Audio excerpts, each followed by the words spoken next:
Slovenské centrum fundraisingu prispieva k zvyšovaniu odbornosti fundraiserov a fundraiseriek aj prostredníctvom vzdelávacích kurzov. Organizujeme ich jednak pre začiatočníkov, ako aj na špecifické témy pre skúsených fundraiserov a fundraiserky. Takže na tento kurz som sa prihlásil kvôli tomu, že naša organizácia v budúcnosti plánuje získať prostriedky z vlastných zdrojov a tým pádom ma to vyslalo, aby som dostal taký náhľad do tejto celej problematiky, čo je vlastne aj to, čo mi tento kurz dáva.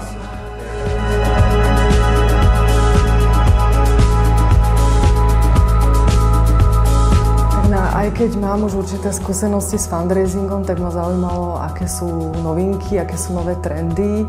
a prípadne aj zhrnutie celej tej problematiky, také nejaké zopakovanie a oživenie si toho celého. Tak preto som sa prihlásila a moje očakávania to splnilo, som spokojná, dozvedela som sa, čo je nové, že netreba zaspať, treba držať krok s dobou, treba myslieť aj na individuálnych darcov a je to, myslím, že dobré aj v tom, že aj tu sa stretnú ľudia, ktorí pracujú v jednej oblasti a môžu si vymeniť svoje skúsenosti, môžu sa porozprávať, môžu nadviazať nejakú ďalšiu spoluprácu. Som Igor Polákovič, som jeden z lektorov Slovenského centra fundraisingu a ak sa chcete naučiť, ako toto používať na fundraising, prihláste sa na jeden z kurzov